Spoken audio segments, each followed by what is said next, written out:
Welcome to the Forager Podcast, where I talk with cottage food entrepreneurs about their strategies for running a food business from home. I'm David Crable, and today I'm talking with Annie Wang. But first, we need to talk about email and especially email marketing. If you're not sending emails to your customers on a consistent basis, then I think you're missing a big opportunity for sales.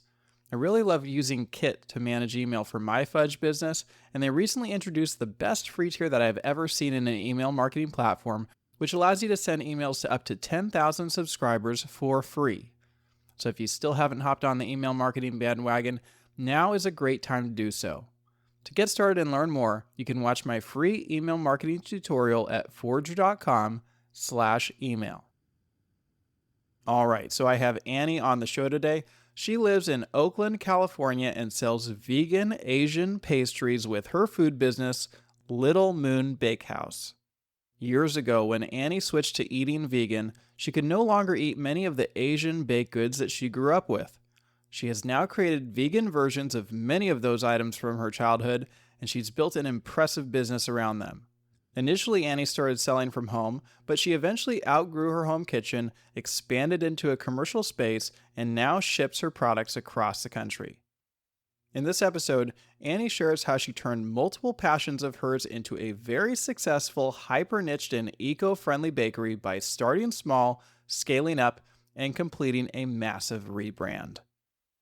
And with that, let's jump right into this episode. Welcome to the show, Annie. Nice to have you here. Yeah, thanks for having me. Well, Annie, can you take me back to the beginning of this journey? How did it all get started? I started Little Moon Bakehouse in January of 2021, officially, as a cottage food operation in Oakland. So the first product that I ever made was a Taiwanese pineapple cake, and I made it vegan and gluten-free. Everything that I make is vegan. And then that one I knew I could probably make gluten-free because it didn't need to rise like bread does.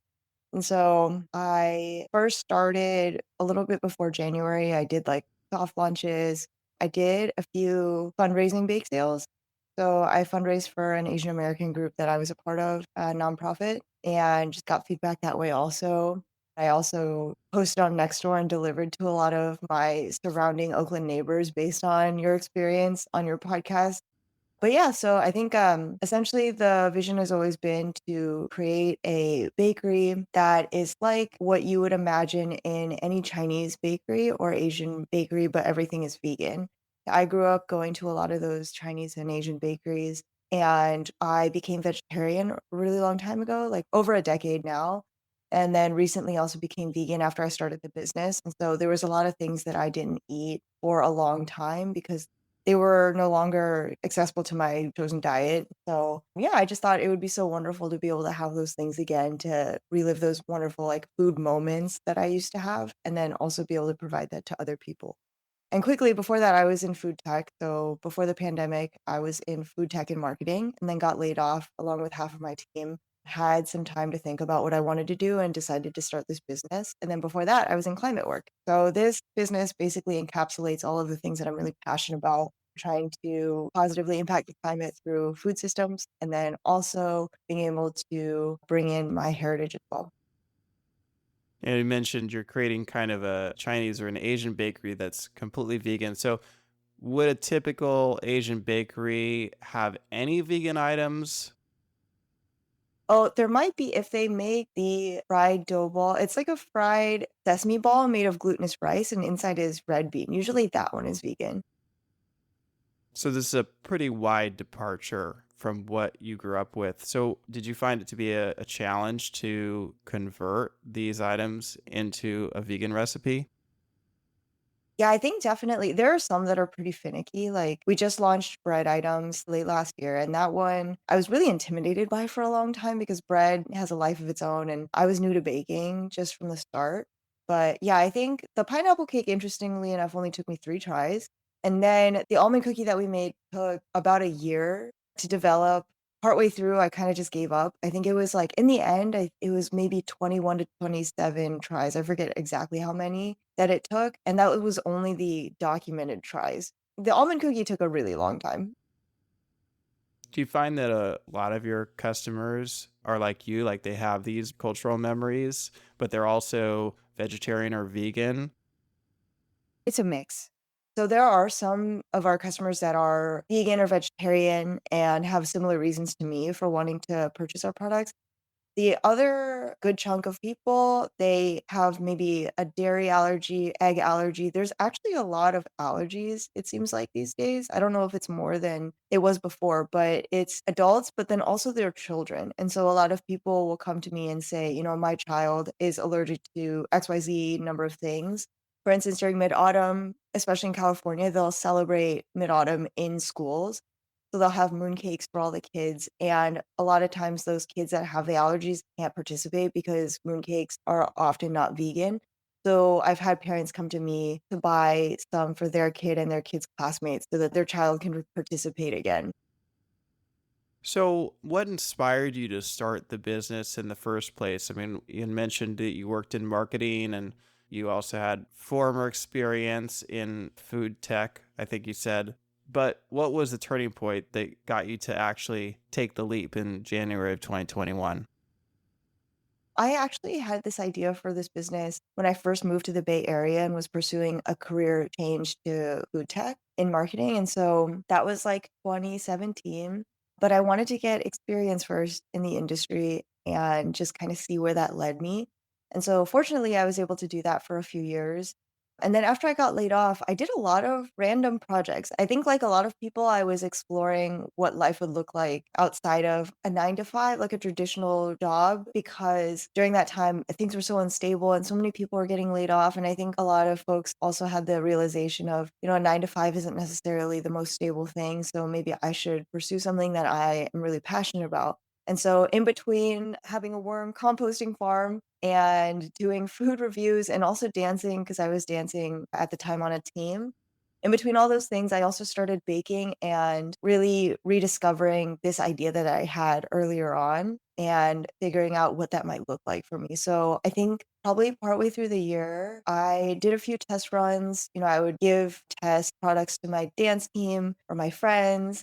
And I always thought that this had potential to be a business. And so I just pursued it really seriously for a few months when I first started recipe testing, maybe in like August of 2020. And then in end of November, early December of 2020, I did kind of like a fun launch just to see how many people would want to buy pineapple cakes for the holidays. And really quickly after I launched, I had a lot of orders. I had people asking from out of the country. I had people from around the country asking, and I ended up getting orders for 700 individual pineapple cakes that I ended up having to make. And so I just, for 2 weeks straight, I was up at all crazy hours making the jam, making the dough, hand filling and hand shaping all of the pineapple cakes and then baking them off, packing them, and shipping them. And in the end, I had fulfilled all the orders and had made about maybe a little over 700. And I think that was when I realized, like, I don't know what my future will look like in terms of having a job. Nobody really knows what's going on right now for COVID. And so I thought that I should just give this a chance. Wow, that is crazy. So this is like a pre-launch. It's like you really hadn't even started your business. You just were spreading the word. You got orders for about 700 of these pineapple cakes. And you said these were from across the country and even sometimes out of the country. How did you spread the word and get that kind of demand from people who clearly had not tried your product? Yeah, no, it was crazy. It was very unexpected. I started an Instagram page and then also a TikTok. And then I think the biggest thing was that I had posted on a lot of Facebook groups. Back then, I think I mostly focused on, yeah, like Asian American Facebook group and then maybe some vegan ones as well. But yeah, I think it was mostly posting there and then just like telling friends and family, and then they would tell people.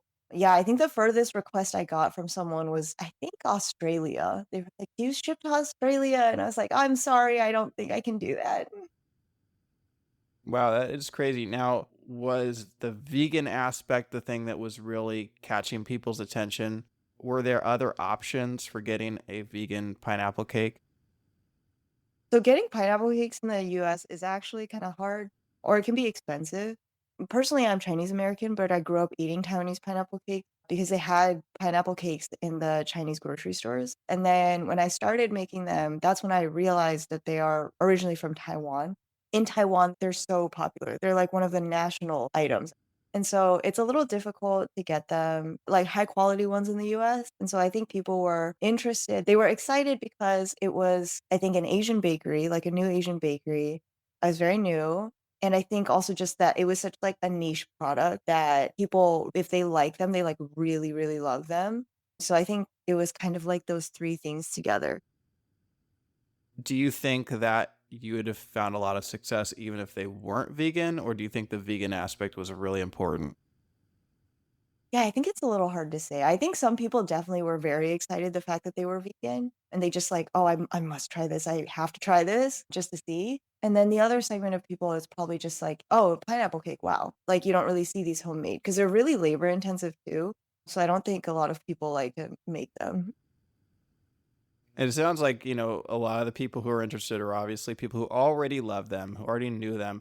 Did you have any concerns initially that people would be a little turned off since they, were used to a non-vegan item, and this would be something that is different for them, that they might not want your product at all? Yeah, definitely. I think people have a perception of vegan products that they are gross, basically. That's always a concern. I think even to the present day, like branding wise, when do I tell people that it's vegan? Because honestly, it kind of is not relevant to the taste of the product. Like our products have been compared to Chinese bakeries locally, and they've been liked better by folks that really like Asian bakery products. So when it comes to the taste, it's not really relevant. I think where it's relevant to me is for the mission of the business. It's kind of just something that I always think of that I need to navigate. But I've definitely gotten comments like, I think before I was Little Moon Bakehouse, when I was Annie's Tea Cakes, I remember distinctly I was at the farmer's market and somebody was walking up to my booth. And back then I had vegan pretty prominently on my banner. And so they were walking up to the booth. They seemed so interested and they were about to ask me a question, and then they saw the word vegan, and they audibly to me, they said, "Ew," and walked away. They said, "Ew, vegan," and then walked away. So, I mean, you definitely get that, but I think people are starting to change their minds with a lot of the vegan products now on the market. And yeah, honestly, there's like a lot of ways to make things vegan that are usually not vegan and they taste the same or better. So, for instance, we just launched something called the Choco Pie. And for people that don't know, a Choco Pie is a Korean packaged snack, and it is 2 layers of sponge cake with a marshmallow layer in the middle, and then it's all covered in chocolate. We recently made them with a local business doing the chocolate part. I've gotten feedback that it tastes even better than the usual item. Because I used to also eat those growing up. I love them. And then just for research purposes, sometimes I will taste things that are vegetarian. And so we tried the choco pies from when we were younger, and they were not good. Like they had a strange taste to them. I might be a little biased, but I definitely think that ours are better than the original. So there are definitely things out there that are vegan, but the same or better than the original product. What guides you in terms of what products you will launch and what products you won't? Like, where do you define your niche? Usually, I just think back to a lot of the things that I used to eat, or I'll ask friends that have similar experiences to me for what they would want to see. So, my husband is Chinese Korean American. So, he grew up actually eating Korean food. And so, sometimes I'll just ask him, like, what product do you want to see? Or I'll ask my customers, like, oh, what are you craving? Like, what are the things that you want? So, partially it's based on what I used to really love, and then the other part is based on just seeing, like, what are other people wanting these days that we don't currently have. And are you always trying to like bring back those childhood memories and nostalgia completely, or are you trying to take it and then put your own spin or twist on it? I think a lot of places you see a lot more, like, fusion food places, which I think is awesome.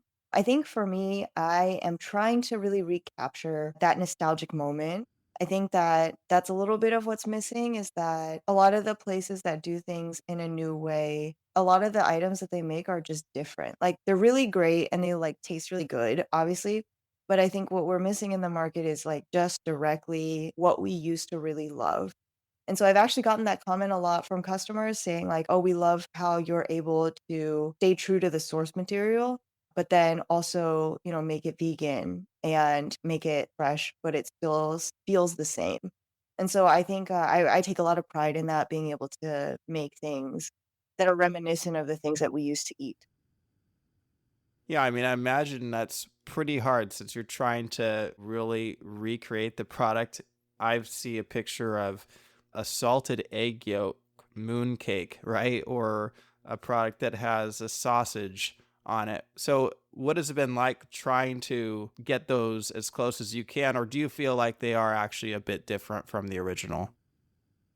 You know, it's funny, the egg yolk actually also took a really long time, and this year I think it'll be just a little different too. So, the only product that I think that we have actually that is a little bit different is the pineapple cake. And, you know, I think that we probably could make it exactly like the usual pineapple cake, even if we were to keep it gluten-free and vegan. At this point, it's more of a preference, I think. But most everything else is pretty close to the original. Whenever we're doing testing, I always go around asking people, and we do a comparison to the original thing, minus meat. We never do that for meat, but anything that's, like, vegetarian, for instance, like an egg yolk. For the salted egg yolk, we actually bought some mooncakes that had a salted egg yolk, like the ones that I used to eat growing up, and we tried it, and we had 4 of them, so we just, like, did very teeny tiny tastes of them so they would last for a really long time, we didn't have to buy more. And I remember tasting it thinking, "Oh, this does not taste like a salted egg yolk that you make at home." And so I spent a really long time trying to recreate that, and then we finally got it, it tasted exactly the same. And then we're just kind of, like, iterating there. But, yeah, the salted egg yolk took a while to perfect as well, but I would say that it's pretty similar to what you would find. I actually had a customer do a video on Instagram the first year I launched them, and they tried it, and they started laughing, and then she said, "You did it." So, yeah, I would say, like, yeah, we try really hard to make it taste exactly the same, and I think a lot of times we pretty much nail it. So, we know that you sell mooncakes and the pineapple cake. What other items are on your menu? So we also have the almond cookie, which we made for the premiere of Everything Everywhere All at Once in 2022. We also have a lot of bread items now. So we have the hot dog bun, which we use the Impossible hot dog. It's so good. We also make a corn mayo hot dog bun, and the mayo is house made. And then for our sweet items, we have a coconut bun, also known as cocktail bun, a black sesame bun, a coffee bun, and in our bundles, we also do a specialty green onion bun. Oh, we also have moon cookies, so that's something we created. It's a reimagining of a moon cake as an American style cookie. So our black sesame sugar moon cookie is a sugar cookie outside with black sesame moon cake filling. Most of the things you said there, from what I saw, were not in your menu in the first couple of years. So, what did you initially envision the bakery would be like, and how has that changed over time? So, actually, the way that we are now with bread, that's exactly what I wanted to do since the beginning. I think I was, as I said, very intimidated by bread because it's really time sensitive. It only has a 1 day shelf life. Just generally, like a lot of things about it can be difficult. And so I thought that I should work on just generally getting my feet under me for business and baking. And then when I felt ready, that we would do bread. When I was experimenting with foods in 2020 with recipes, I actually made a coffee bun really early on. I actually was just looking through my photos and I realized that I had tested it super early on, but I never launched it in a big way because I just wanted to get more experience. And so, yeah, I think from the beginning, I envisioned it as like an Asian or Chinese bakery, but everything is vegan.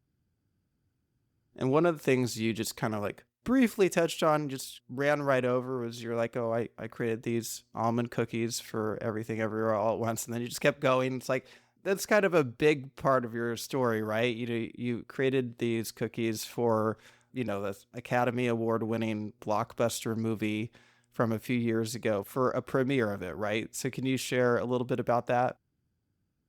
Yeah, it was a really cool experience. I was connected to one of the organizers of the movie premiere, and then it turned out that they were looking for a local baker to recreate the cookie that appears in the movie. I think it was a little less than a week before the premiere, and they asked me if I could do it, but I'd been working on my almond cookie for like a year, and at that point I was in that lull of, "Oh my god, never again will I look at an almond cookie in my life." And so they asked me the week before the premiere, and I had done like 16, 17 trials. And I was like, I have a weekend, so maybe I'll just give it a shot. So I told them I'd get back to them on Monday. Friday, Saturday, Sunday, I just cranked out recipe after recipe. And finally on Sunday afternoon, I had something workable. I was like, "Oh, this is it. We can do it with this. This is great." So I told them on Monday, and they asked for 850 cookies by Thursday, like, packed and ready to go. And so I spent that whole partial week, just, like, many days measuring, mixing, baking, and then repeat for, like, 12 hours a day.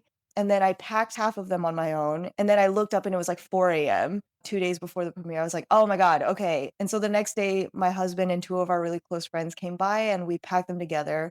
And then the next day on that Thursday, we went to the premiere, like, we all loaded up in a car, there was all these, like, crates of cookies with us.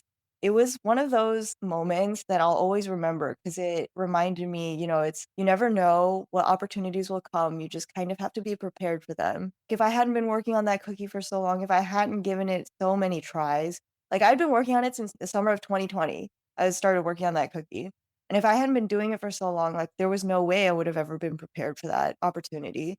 And when I got there, actually, one of the directors, we were chatting, and I was like, "Oh, like, we're so excited to see your movie." Like, we gave him some of the cookies just to make sure, like, their team could get some too, 'cause they were just giving them away to attendees. And he mentioned that, they did this in all of the different major markets that they had a premiere in. They worked with local bakers to recreate the cookie, and he was asking, "Is it an almond cookie?" And I said, "Yeah, it's an almond cookie." Because yeah, you, like, asked for that, right? And so he was like, "Oh, that's awesome because, like, nobody else has made an actual almond cookie. Everybody else made a different kind of cookie, and then they kind of, like, made it look like the cookie, but ours ended up being the only one that looked exactly like the cookie and then also was an almond cookie." So I think just it was an experience I was really grateful for. I'll never forget it, and it taught me kind of that lesson of, like, things come back around in life. You just have to kind of be prepared. Yeah, there's this great picture of you standing next to Michelle Yeoh. It's like Yeah. I don't know too many people who could say that they created products for a premiere of. I think it ended up winning Best Picture, right? So I mean, that's such a humongous movie. Yeah, I got so many awards. I think I got, like, 11 awards in the end. How did they find you though? Because you said you weren't even in a place to say yes when they asked you. So like, how did they end up finding you? One of my friends actually invited me to the premiere because they had tickets, and then one of the organizers for that event, I actually was already in contact with because we were talking about doing something else together, and so I just reached out to him and I asked him, like, "Oh, do you guys need anything for this upcoming premiere? We're gonna be there anyway." And then he asked, and they told him, and he was like, "Oh, actually, yes, there is something they need." So that's kinda how it happened. And it looks like you still sell these cookies, right? Like that's become part of your story. Yeah, that's right, yeah, we still sell them. And then you also sold at another premiere. I don't know if this is just becoming a trend, right? But you partnered with the Alameda Theater for another premiere weekend, correct? Oh, yeah, that was for the premiere of Shang-Chi. So that weekend or that period of time, I think, I did it with the Alameda Theater. They bought some of the pineapple cakes to sell at the concession stand for folks, and then I tabled out outside of the AMC Theater in Emeryville. I was, like, talking to their manager, I think, and they said, "Unfortunately, we can't sell your products here because we have our own concession stand and, like, exclusive whatever thing."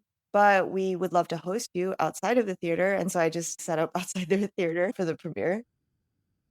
So when you did that premiere for Everything Everywhere All at Once, you got press coverage. Do you feel like that boosted your business and helped it grow to where it is today?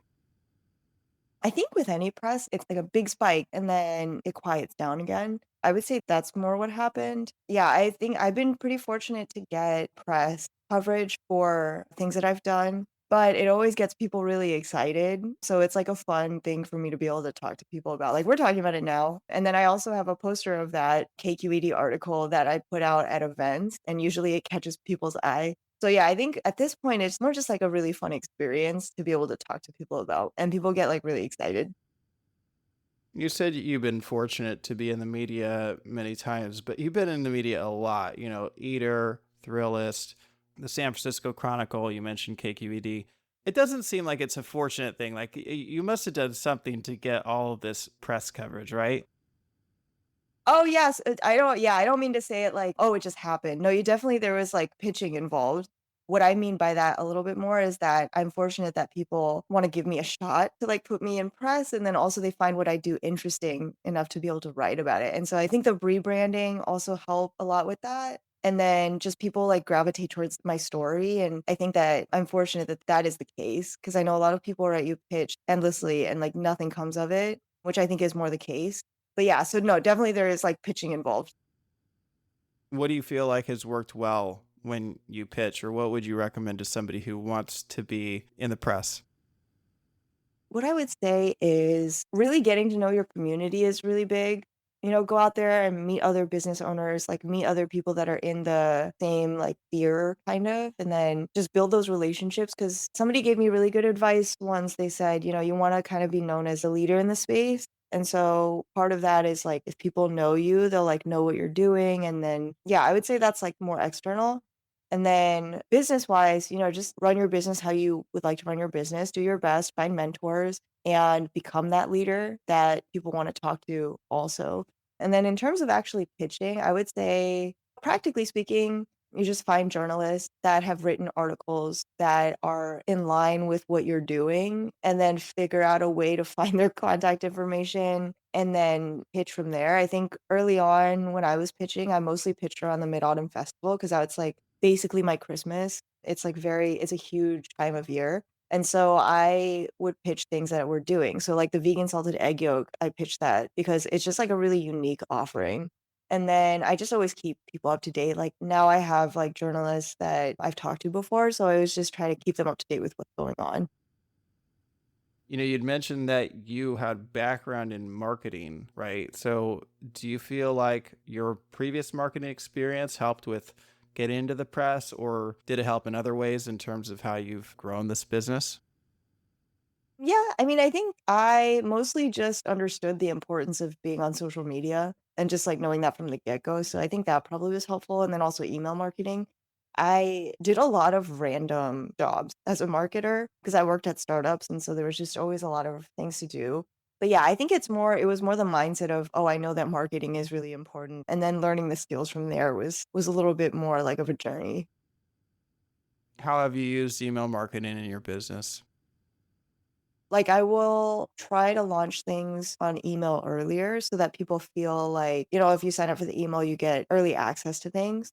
And then I'll generally just try to be a little bit more active, but not too active on email. I know it's like overwhelming when you get like 5 emails a day from a business. And then if I have any like events coming up or pre orders, or if I write a new blog that might be interesting to people, like I'll usually send that out. How often do you feel like you're emailing your list? Like once or twice a month. I don't want to do more than twice. And do you find that a lot of orders come from emails? I think a good amount do, though I've been doing email a little bit more recently. So you've mentioned your rebrand. You know, you used to be Annie's Tea Cakes, and now you are Little Moon Bakehouse. So can you walk me through what it was like to rebrand and why you decided to do that? I knew from the beginning that I wanted to have a new name and a new brand. It was gonna take so long to think of a name that I like. I was starting from my own savings, so I didn't wanna spend money on, like, a designer or anything, and also, it was all really new, so I just wanted to see what would work and what wouldn't before I put so much effort into making a full brand. So, Annie's Tea Cakes, I thought of in bed one night. I was like, "You know what? Let's just go with this." And so, we did that, and we were Annie's Tea Cakes for, like, 3 years, and so, I started really considering a rebrand, I think it was December of 2023. And a little bit before that, I just started thinking of names. I was like, "Okay, like, what are good names?"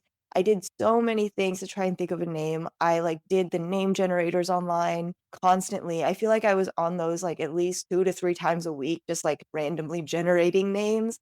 And then I did customer profiles, like, just based on what I knew from the past 3 years in business. I thought of keywords, I made lists. I have a really long document for the rebrand that lists out, like, the mission, our values, vision statement, all of that kind of, like, background stuff, and then all the random names I came up with, all of the words associated with the brand that I wanted the feeling to be, the colors I thought would work, like fonts that I thought would be good, And so I went through that whole process. I had a designer that I really loved their work, and so I engaged them really early on, telling them that I would be rebranding and that I would need their help with creating a brand guide. But I was like, "I don't have a name yet, so let me get back to you." And so from December to the end of April, I was thinking of names, and I was just doing this, like, constantly, like, it would come in my mind randomly throughout the day, and then finally one day, I was on a name generator and Little Moon came up. And out of all the names that I had been looking at and thinking of, and like, there's something about that one that like feels right based on all of the like feelings I want this brand to have. And so I started polling people. I had like a few names coming out, and I was in my mind though, in, like the back of my mind, I was like, I think it's gonna be that one. I really like that one. But I just wanted to see like what people's reactions might be. The funniest reaction I got was somebody said, "Oh, but it reminds me of a butt." Like if you moon someone. And I was like, "Okay, I don't know. I think that might be a niche reaction. Let's hope." And so, yeah, finally I had a name and I'm just really quick. I'm curious. You worked on names from December through April. When in there did you find the Little Moon name? it was like I think mid-April. Wow. Okay. Yeah, it took a really I even went on Fiverr and hired someone just to think of names. I was like, "Okay, maybe, I haven't tried this, like, maybe they'll come up with something." And they did not really come up with anything that I really liked. It really took that whole time to think of a name. So do you think that if you had not found the Little Moon name, that you potentially could have taken even longer than April? Yeah, I think so, because the name was such an important part of it. Like, it just was the thing that was gonna bring everything together. It was, like, what our whole branding was gonna be based off of. And I had spent so long having a name that I hated that people would say wrong. There were, like, so many things wrong with that name. I was like, "I am not going however much longer. If I'm gonna do a new name, it's gonna be one that we're gonna stick with. Like, we're not changing this again, and it has to be one that I think, like, works." But I love the fact that you didn't try to create the perfect name from the beginning. A lot of entrepreneurs get really bogged down in trying to find the perfect name. And I always tell people, you can change it. If you want to change it, you can change it. So I love that you did that. That's probably part of the reason why you were successful is you just tried something, NHT Cakes wasn't the perfect name, right? So then once you got 3 years in, I think most entrepreneurs even would have been trying to change the name after 6 months or a year, but you really got into this before you decided to invest in a rebrand. So the Little Moon Bakehouse name, I love the name. What does the name mean? Why did you feel like that was the right name to pick? I had a consistent vision. This picture that I found really early on, it was basically like a field of daisies. It was a really nice color. It was like really warm. And I really liked the idea of daisies. And I think that when I looked at that picture, it made me feel comforted and nostalgic and all the things that I wanted the brand to be. When I thought of Little Moon, I just had the same feeling. But I think after having so many months of looking at potential names, this one feels right. Well, I saw your Instagram post about it, and you mentioned that Moon has cultural relevance, right? Yeah, the moon does have cultural relevance. It's very important in a lot of Asian cultures. I think like harvest and other things like go around it. There's a lot of mythology.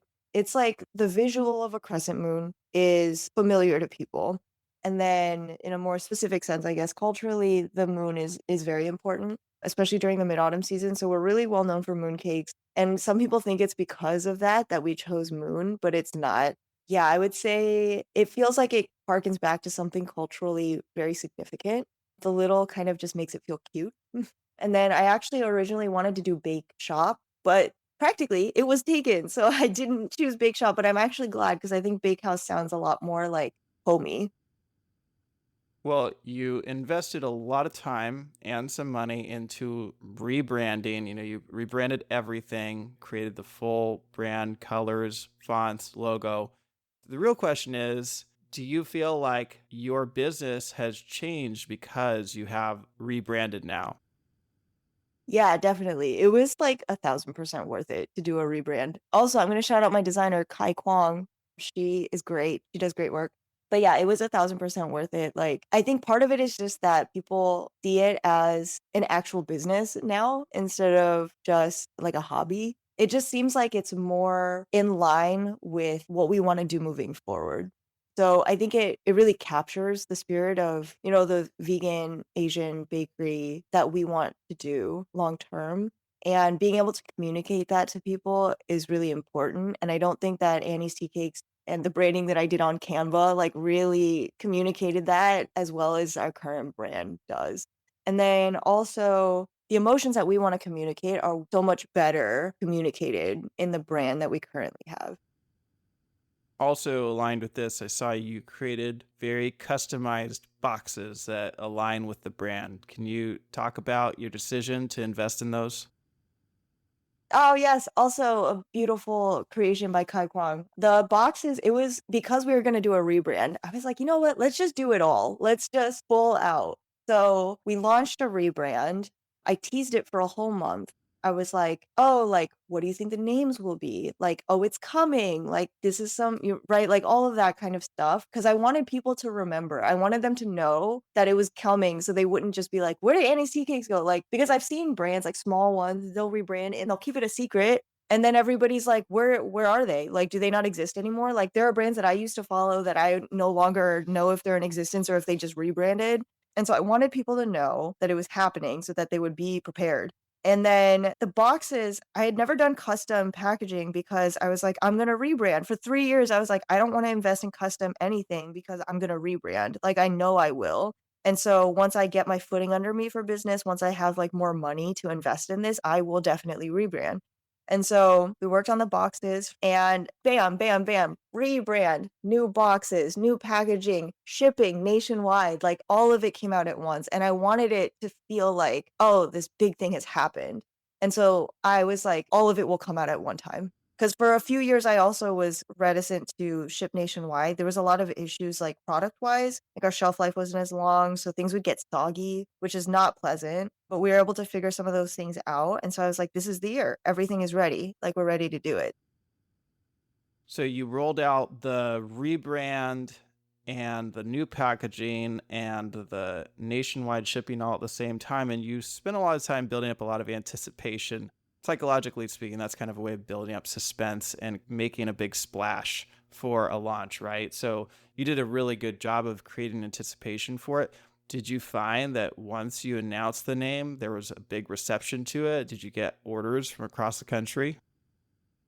Yeah, people were really excited for the new name, and they really gravitated towards it, and the full on the branding, I would get even to this day, like, I get a lot of compliments about the name and the branding and the packaging, and I think people that had been waiting for a while were finally like, "Oh my god, I can finally get this," and it was also right before Mid-Autumn, which was also part of the reason I wanted to time it at that time because it was our biggest season.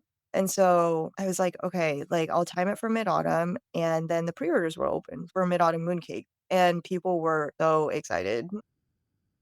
So when you launched the rebrand and the packaging, I'm assuming the packaging is not cheap, right? Did you also increase your pricing along with it? So I did get packaging that I could in my mind, I was like, "It is expensive," and yeah, there was a minimum amount I had to get, and so I thought, "I'll just get a package that I can continue to use after the season." I didn't increase my pricing for individual products, but products that go into the box, they definitely include the price of the box. And with your new packaging, I want to ask about this because you, for the longest time, have used compostable packaging, and that's been very important to you. Your new packaging does not look compostable to me. Is that the case? Okay, so this is a saga, this is unfortunate. I still use the same cello bags that I've always used from Elevate Packaging in Chicago. They do all compostable items. Unfortunately, though, that in theory they are compostable, but practically speaking, they actually gunk up a lot of machines, like composting machines, and they don't end up getting composted. They end up getting thrown out. So, yeah, unfortunately, the packaging is not compostable, so I've stopped saying it because it's, like, literally not gonna happen and I've been looking for alternatives, but I still use them because it's a wood fiber base, and I still think that's better than a plastic package. So that's kind of the thing. The packaging, the boxes are recyclable because they're made of paper. So I always try to find whenever we do packaging, like we're likely not going to do like metal, like tins, because those are more energy intensive to create than just paper based products. The stickers that are on our packaging are also, unfortunately, those are plastic. The paper based stickers have a lot of issues with moisture, so if they get moist at all, they fall apart. So that is something that I've had to compromise on a little bit, but the hope is for the future that we'll find a packaging, specialist that actually has compostable packaging that can be composted and that we can use for, like, our items that have, like, longer shelf lives. And then once we get to that point that we can use that manufacturer to custom print our packaging so that we don't have to do the sticker labels anymore, and then the package will be just fully compostable. So that definitely is like a goal. And there's a business in the Bay Area called Sway that's working on seaweed-based compostable packaging. And so I'm in touch with them and I'm hoping that it can be a solution. Yeah, I know. I mean, this is a big thing for you, right? And the environmentally friendly aspect of your business affects everything. And I saw that you've used upscaled products or byproducts in your business. Can you talk a little bit about that? Oh, yeah, we used upcycled products. Well, first, just at a in a baseline, we try to reuse everything, repurpose things. I think a lot of bakeries do this in restaurants. You just repurpose, like, for instance, with the pineapples, we have a lot of juice left over. So last year, either we'll give it to the other people in the kitchen if they want it, or last year we made it into a syrup and we put it into one of our moon cakes for mid-autumn. So we're always trying to do that in general. And then, yeah, really early on, I used tofu-based flour or soy-based flour from Renewal Mill, which is a company that upcycles the fibers left over from tofu making and like oat milk making and a lot of other things like that. And so, actually, a really good friend of mine named Caroline Cotto was the COO at the time. We're good college friends, and she's like been an amazing mentor. And so, I thought what a wonderful way it would be to work together in that sense. Since then, I haven't because I haven't been using it because I tried to move away from soy because a lot of my customers were asking for soy-free products, and so we're currently fully soy-free just because of the allergens associated with it for some people. But yeah, I definitely did do that, and then now we just try to make sure that we don't waste anything if we can use it. I also saw somewhere you said you were planning on it. I don't know if you ever did it, but increasing the shelf life of your products by using some natural products. Did you ever do that? Yeah, actually we did. Last year, that was part of the reason we were able to ship nationwide was because we were able to increase the shelf life. There is a business that makes shelf life ingredients with just natural fibers, and so I reached out to them, and we were able to increase the shelf life of our mooncakes was about a day before, and we were able to increase the shelf life of our red bean mooncake to at least 2 weeks. When I did it at home, it lasted about a month without changing really flavor or getting super soggy, it just stayed the same, but I usually tell people 2 weeks just to be safe. So could you just explain a little bit about how it is increasing the shelf life of your products? Yeah, so the biggest thing for us is that our water activity so that's like the amount of free water in the product, it was really high. So the scale for water activity is like 0 to 1, and anything below like point 0.7, let's say, is like decently okay, and ours was at like point 0.9. So all of our products were really high water activity level. And so what the shelf life ingredient does, it has just like natural plant fibers and it locks up the free water in the product. So that is a thing that the water activity, if it's really high, it'll lead to mold, like basically for sure. After you have your water activity locked up, you highly reduce your chance of there being mold. And then after that, it's just figuring out whether or not your product, the taste will stay the same. And did you have to make adjustments to your products regarding the taste? No, we didn't make adjustments to the products, we just kind of adjusted the amount of the shelf life ingredient that we use. The first time we ever did it, the red bean root cake, it lasted 1 month, no problem, but the taste was a little strange, so we decreased the amount of shelf life so that it could taste the same as it used to. And so this would be basically a substitute for anyone who uses flour. Is that right? The shelf life ingredient is not a flour replacement. It's like an additional ingredient. So it only is a very small percentage of the weight of the product. I see. So you're adding a plant fiber to just bind the water. Yeah, that's right. Where else do you currently sell your products? So, in addition to shipping nationwide, we also sell locally at the farmers market. We're at the Ferry Plaza Farmers Market the first Saturday of every month. People can pre-order to pick up on Tuesdays and Saturdays from our downtown Oakland kitchen. And then outside of that, it's like pop-ups and different events that we do. So you sell locally at some events and then you do pickup orders. Has that changed much over time, or is that how your business has gone over the past 4 years? In terms of selling locally, that's like basically how it's gone. And then we also started doing pre-orders for events that we'll be at. So that I think that's the thing that's a little bit different now. So if people want to pre-order and pick up at the booth at an upcoming event or farmers market, they could do that. Do you have a team around you at this point? I just officially hired a couple of people like a month or two ago. I just started training them. So one person comes in a few times a week, and then the other person is going to start coming in around a few times a week later this month. And then one person that is in operations that does a lot of catch all stuff. Thankfully, she's been really great. And then one other person works the farmer's market, that once a month farmer's market, and then does deliveries here and there. There are a few people that I get to work with. So you've been doing this for over 4 years now. How long was it basically just you? It was just me for 2 years, and then, like, friends would come and help out, and then, like, maybe some students for the summer, just, like, very informally, like, would come and, like, help. But for 2 years, it was fully just me, and then after that, it was, like, here and there some help. I saw somewhere that you said that you are an introvert. So what was it like putting yourself out there in those first couple of years? So it's funny that I said that publicly. I don't remember ever saying that somewhere that somebody could read, but talking about this business, I really love what I do and I really love this business. So it's always really fun to talk about it. And like being able to like meet people in the food community has been really fun. I think I used to be a lot more shy. So when I first moved here, I didn't know really anyone because I'd never lived in California and I didn't have any experience in marketing. I didn't know anyone in food tech.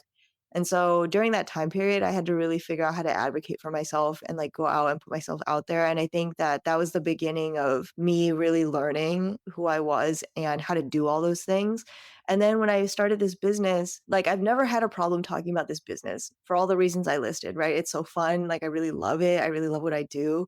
And then I think that the thing that has been a real blessing coming out of this is that I feel like this is the first time in my life that I've ever gotten to fully just be myself and do that in a professional setting. And so, yeah, I think in that way I'm really blessed and it's really like helped me to become myself in a way. Whenever it's about Little Moon Bakehouse, it is like basically a free for all. If you think back to beginning of 2021 when you were just starting it, what did you expect to happen in your business and what would you say has surprised you over the last 4 plus years? I really didn't have any expectations. I had a lot of dreams. I had a lot of like thoughts like maybe this will go somewhere, but probably similar to a lot of people that start a business, I feel like I was just dealing with so many new things that I had no time to have any expectations because everything was like, I don't know. Everything was an unknown. So I had no benchmarks for anything. These days, I feel a little bit more comfortable having some expectations of like, okay, like if I go to this event, how much should I bring? Or like, how much should we expect to sell? But yeah, I would say it was really just like a let's see where this goes kind of mindset. Is there any advice you'd give to somebody who is starting out on their journey today? Oh, I think you just have to start. Like, I know that everybody says that, but it's really true. Like, we were talking about the name, right? Like, I didn't think of a full name because I just was like, this is going to take too long. And I don't want it to hinder me from starting something and getting somewhere and getting more data on like what works and what doesn't. And so, yeah, I think it's like whatever hesitations you're having, I think obviously prepare some, right? Like, I've been working on recipes, I've been like doing like some of those things. I had general plans in place for like how I would launch stuff and like who I would reach out to, but I didn't have anything really concrete. And I think that's fine. I think that sometimes it can also be an excuse to be like, "Oh, like, it's not perfect yet, so I, like, don't wanna do it," and part of it might just be because you might be a little scared to try, and that's okay. I feel like that's true for a lot of people, and certainly it was true for me at some points. So, yeah, I think, like, A, you just have to start. It doesn't have to be perfect because it's definitely gonna change, and then find some mentors, find people that have been doing this just a little bit longer than you so they can give you some pointers. If you find someone that's like really further out, they're not going to remember a lot of what they did and it might not be so relevant to you, their experience now. So I would find someone that's been doing it for like 3 years more than you or like 5 years more than you and then just try to set up regular checkups with people, like find groups in the community that you can connect with that are other small business owners. Like, I think a lot of the really fun stuff about having started is that there's going to be people that are starting around the same time as you, and you're going to come up together. And that's going to be really cool to see. And you guys will probably get close because you came up together. So find those people, like, find other people that are doing things. And then actually, I was just having a talk with someone and he was asking me like, "Do you think my idea is good?" basically, and I was like, I realized that when I first started, I told my idea to someone and they were like, "That's like too niche. Like that's like not good." And if I had listened to them, like I wouldn't be here. At some point, it's less about getting everybody's approval and it's more about you believing in what you're doing and just really going for it the way that you want to go for it because then you're going to find the people that actually, right? It's like customer segments. You have to find your actual customer. Yeah, I think, like, just because some people in the beginning, like, you're feeling so off, right? Like, you're not really sure where everything is and, like, what's happening, like, it's so confusing, and then one person says something negative and you're like, "Oh, no, like, the whole thing is terrible," like, it just becomes so catastrophic, but it's not, and I think that if you think it's a good idea, you should give it a try because you're gonna wonder if you didn't, and then if it ends up changing and becoming something totally different, you never would have gotten there if you didn't start to begin with. So, yeah, I would say just you just have to have, like, a level of confidence that something will happen from it that will be good. I feel like a lot of people inherently know they should just start, get started, take action, right? But it's just hard to get over the fear. So, and just looking at your rebrand, I mean, you spent a lot of time on the rebrand. So I have a sense that you're maybe kind of a perfectionist. What do you feel like got you over that hurdle and allowed you to take the risk or allowed you to just start with something that wasn't perfect? Part of it was that I was working on a lot of random projects. The other part of it was that we were in a pandemic and I was like, "You know what? Like, I got laid off. Nothing is stable. Let's just go for it." I think I definitely did have some hesitation. Like, I think I had a moment where I was really scared and was thinking, like, finding all the reasons, right? Like, "Oh, like, something, this won't work because of whatever, like, whatever it is." I think I was really scared, and I think I had a fight with my husband, who was my boyfriend at the time, and he said something that was like, "XYZ, this is whatever is not the reason that, your dreams aren't happening." And I was like, "Oh my god, like, he's right." Like, I am hesitating. I'm, like, holding myself back. And I was like, yeah, I should just go for it." And then sometimes when I go for things, when I do things, like, this happens a lot when I go on vacation, when I'm just traveling, I will, like, start something, like, start going out somewhere without a real plan. And whenever I go on vacation, I always get lost. Like, I will definitely get lost at least 1 to 2 days of the trip, I will be lost. And I think when I had that realization with him that he said that to me, and I was like, "He's right." And I think that was the big moment. And then when I started, I just kind of went in blind. I was like, "Okay, like some plans here and there." And it's just like when I go on vacation, I'm going to do it and then I'm going to get lost. And I definitely got lost a lot of times. But in the end, I always learned something from it. So yeah, I think it was a mix. I think it was he said that, and then I realized that it's all data gathering and that I just need to be okay with things like falling apart for them to get put back together because at least it's data. Now I know what works and what doesn't. Were there times where you felt like quitting the business? Yes. Oh my god, yes. I was like I think it was the summer of 2022, and it's funny because a few of my friends that also started businesses at the same time as me were also having that same thought with themselves. So I took a month off. I was like, "Okay, from, like, May to June, I'm just not gonna go to the farmer's market, like, I'm just gonna pause," and I still did some work, but it was all, like, computer work. And I was like, you know what? Let's just shut it down. Like I thought about that for a while. But eventually I was like, no, I can't do that. Like I need to know where this goes. And I think I just kind of needed some rest. What do you feel like has kept you going all these years, and why do you continue to run and grow the business, and why do you love it? It's the most fulfilled I've ever felt doing something. And that is hard to find. And I think that, for all the reasons that I feel that way are the reasons that I continue going. Because every time I'm able to connect with another business owner, or whenever like we do a really fun like collab or put out a product and I am like, oh, this is the one, this is it. Like it tastes just like it. Like all those moments just like add up and it just makes it all worth it. Like I think for a long time I was really resistant to the kitchen work just because I was tired. I was just really tired. Like it's really physically taxing, it's like mentally draining. And thankfully now I have help. That definitely makes it easier.